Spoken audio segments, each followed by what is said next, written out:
Autogramiáda človeka, ktorý sa dlhodobo venuje tzv. Osobnostnému rozvoju, je veľmi zvláštna vec. Tieto knihy mnohým ľuďom naozaj zmenili život. A čo vy? Zamysleli ste sa niekedy nad tým, prečo niečo robíte, alebo prečo to nerobíte? V bratislavskom knihkupectve Pantarej sme nakrútili rozhovor s jedným z najznámejších odborníkov na osobnostný rozvoj, Ivom Tomanom. Počas autogramiády podpisoval svoju novú knihu Motivace zvenčí je ako smrad. Žijeme v takom storočí, v ktorom každý musí byť úspešný. Úspech je príkaz doby. Vydávate ľuďom návody na to, ako byť úspešný. Záleží, co je úspěch, že jo?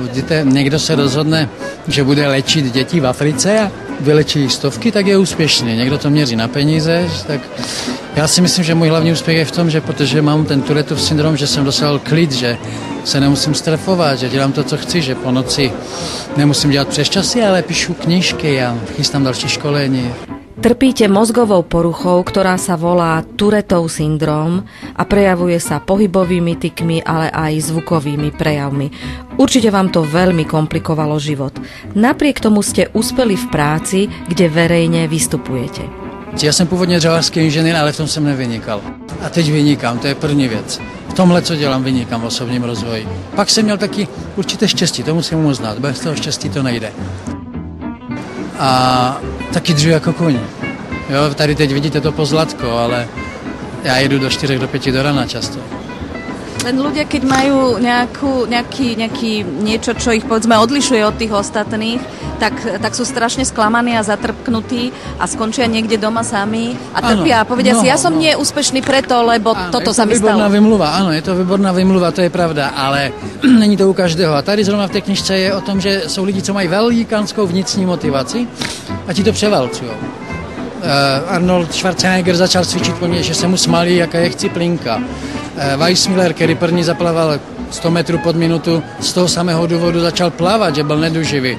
To znamená, že můžete mít nějaké horší podmínky, ale když máte velkou vnitřní motivaci, tak se naučíte prostě makat. Trvá vám to déle, jak je 10 000 hodin, ale už se z toho stane takový návok, že jedete prostě. Nevím, jak to jinak říct. A někteří, nebo většina to vzdá. To jsou ti zatrpnutí. Ale to vzdávají i ti zdraví.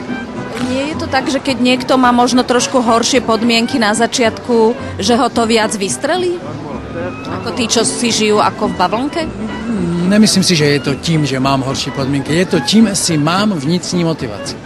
Zrovna my chystáme největší motivační akci na Slovensku, tady to, co to bude, nebo v Československu. A tam vlastně říkám 3 věci. Co má vliv na úspěch, co nemá vliv na úspěch a co naopak vede přímo k neúspěchu.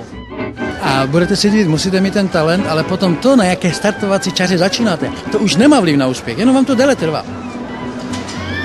To nemá vliv na úspěch, to je v jakých původních podmínek jste vyrostli. Je spousta lidí, kteří začínají jako syn milionáře, pak je spousta lidí, kteří začínají s dluhama. Jenom jim to déle trvá.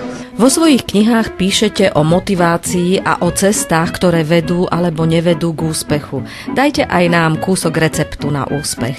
No tak v prvé řadě musíte na to, co děláte, mít talent. Jo? Spousta lidí podléhá takovému sebeklamu, že pozitivním myšlením všeho dosáhnou. Když vám vlak přejede nohu, tak pozitivní myšlení vám nepomůže, aby vám narostla. A stejně tak prostě, abyste běhala, musíte mít nohy. Když chcete být úspěšná, musíte mít určité vlahy. Musíte mít talent. A když ho nemáte, víte, ten Jagr, náš slavný hokejista, on sice dřel jako kuň, ale předtím měl talent. To musí být. No takže pro ně je mít talent. Potom musíte makat. A to je zajímavé, tady zrovna v té knižce je takové pravidlo, které skutečně už jsem mnohokrát dokázalo. Je to pravidlo 10 let nebo 10 000 hodin, že v tom oboru, když vynikáte, tak ještě 10 000 hodin tomu musíte věnovat. A tím uspějete. A pak taky musíte mít štěstí. Kdyby jsme žili na Kubě, tam se nedá tak podnikat jako u nás.